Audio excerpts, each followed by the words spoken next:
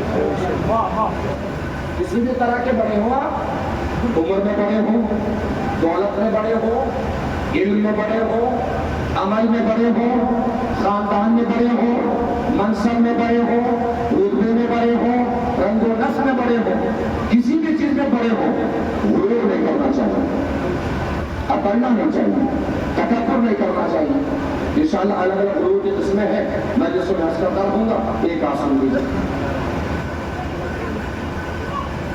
غرور ہو جاتا ہے انسان کو دولت پر، کبھی غرور نہیں کرنا چاہیے۔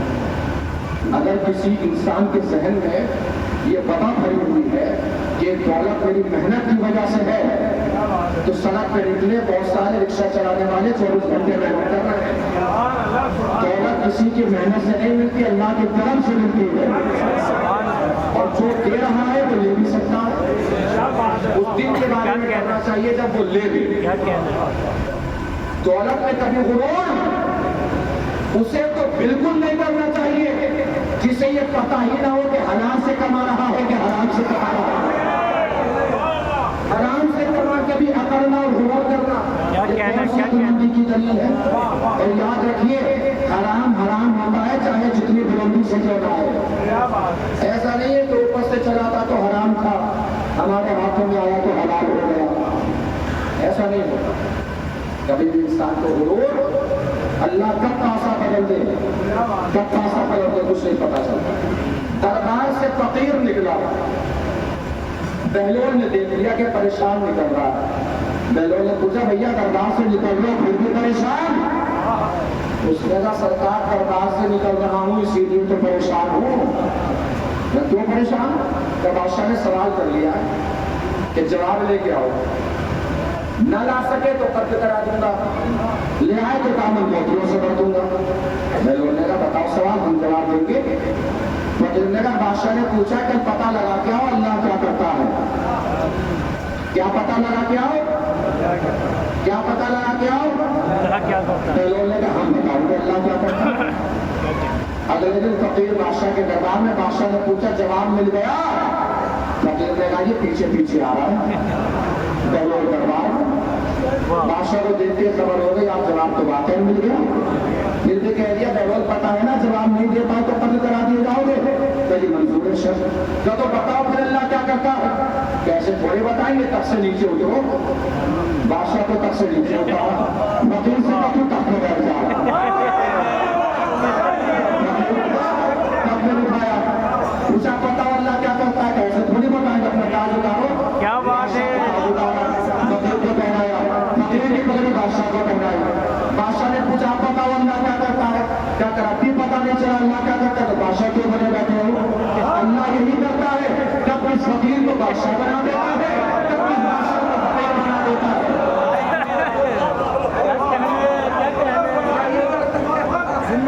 جب اس فقیر کو بادشاہ بنا دے، جب اس بادشاہ کو فقیر بنا دے۔ ہمیشہ جب آپ بادشاہ بنے بیٹھے ہیں تو ذہن میں رہے تو بادشاہ بنانے والا فقیر بھی بنا سکتا ہے، اور جب فقیر بنے بیٹھے ہیں تو مایوس نہ ہو، یہ سوچ کر کہ وہ اللہ ہے بادشاہ بھی بنا سکتا ہے۔ کیا بات ہے، کیا بات۔ تو نہ غربت سے مایوس ہونا چاہیے، نہ دولت پر انسان کے مغرور ہونا۔ ایک صلوات میں ہے مل کے بس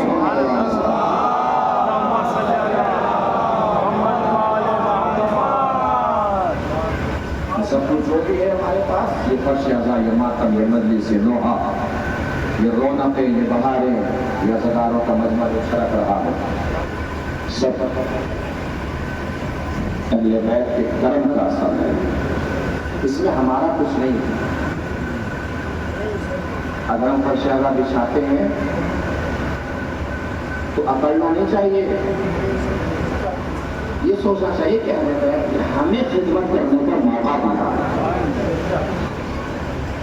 اگر لوگ میں مجلس پڑھنے آئے ہوں، خطیب منبر میں بیٹھا ہوں، تو مجھے اس بات کا کرنا تھوڑی چاہیے کہ لوگ میری عزت کر رہے ہیں، یہ جتنے لوگ میری عزت کر رہے ہیں یہ میری وجہ سے نہیں کر رہے ہیں، اہل بیت کی وجہ سے میری عزت کر رہے ہیں۔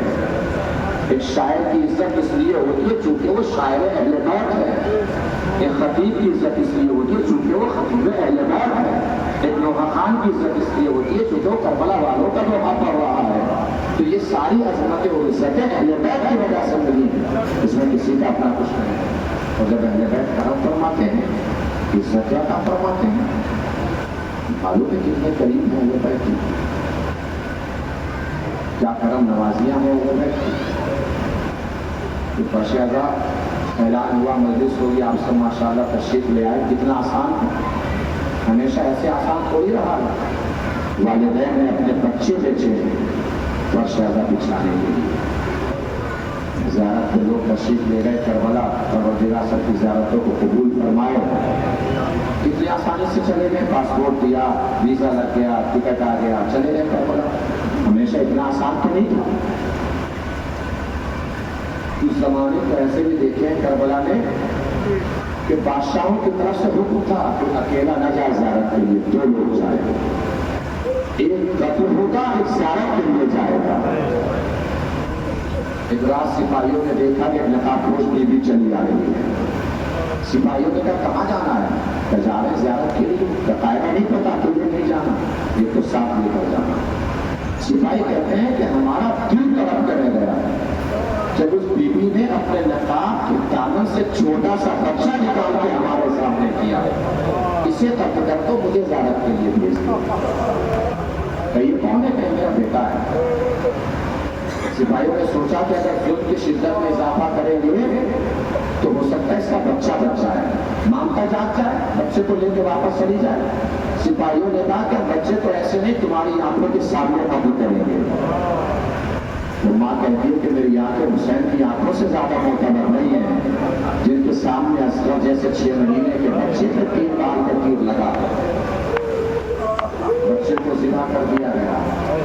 وہ ماں بچے سے کہتی ہے کہ بیٹا اپنے لال محشر کے میدان میں میری شکایت نہ کرنا، میرا دامن نہ پکڑنا، اس لیے کہ تجھے پتا ہے اگر تو اس قابل ہوتا کہ پیروں سے چل کے حسین کے روزے تک جا سکتا تو تیری ماں کا ہو جاتی، تجھے زیارت کے لیے بھیج دیتی۔ ماں قربت حسین کے قریب پہنچی، زیارت کر رہی ہے، طواف کر رہی ہے، ایک کونے میں دیکھا کہ نقاب پوش بیوی بیٹھی ہے جس کی آغوش میں اس کا چھوٹا سا بچہ ہے۔ بس اسی کو مسائل سمجھ لیجیے گا، اسی کو رو لیجیے گا، اسی کو گریہ کر لیجیے گا، یہی بات تمام ہو جائے گی۔ اس نے سوچا کہ میرا بچہ بھی میری آنکھوں کے سامنے ذبح ہوا، کہیں ایسا نہ تو نہیں ہے کہ محبت کی زیادتی کی وجہ سے میرا بچہ مجھے ہر طرف دکھائی دے رہا ہے، اور کہیں میرے ایمان کی محبت جو دل میں اس کی جگہ بچے کی محبت نہ لے لے۔ میں جلدی سے باہر نکلی، نیچے سے اس نقاب پوش بیوی نے کہا بی بی اپنے بچے کو لے کے نہیں جاؤ گی؟ اس نے پوچھا بی بی میرا بچہ تو ابھی قتل ہوا ہے، میرا بچہ کہاں سے آ گیا؟ کہ تمہیں یاد نہیں ہے تم نے بچہ حسین کے صدقے میں مانگا تھا، اور تو ہم حسین کے صدقے میں دیتے ہیں واپس نہیں لیتے، کبھی بھی آپ کو کہ میں حسین کی ماں فاطمہ زہرا۔ اللہ کی آواز پر رحمت نازل کرے۔ ماں کے دل میں خیال تو آیا ہوگا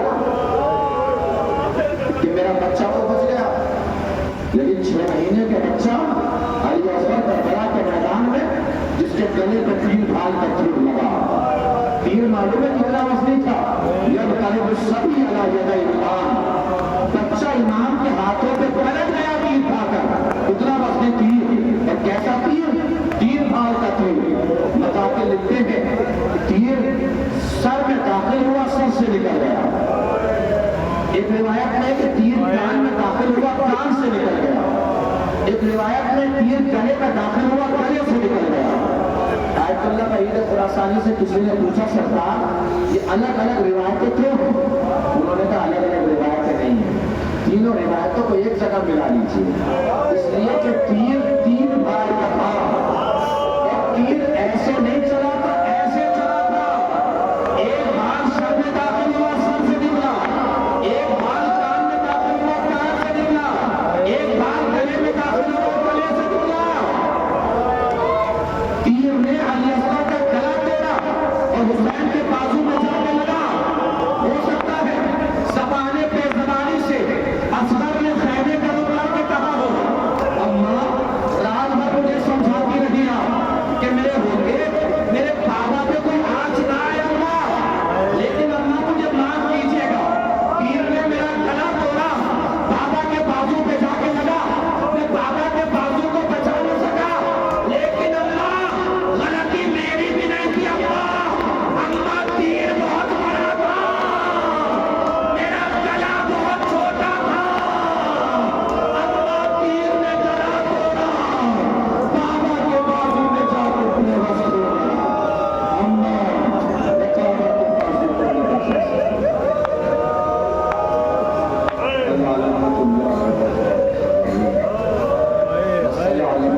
راجعون ماتم مسلم.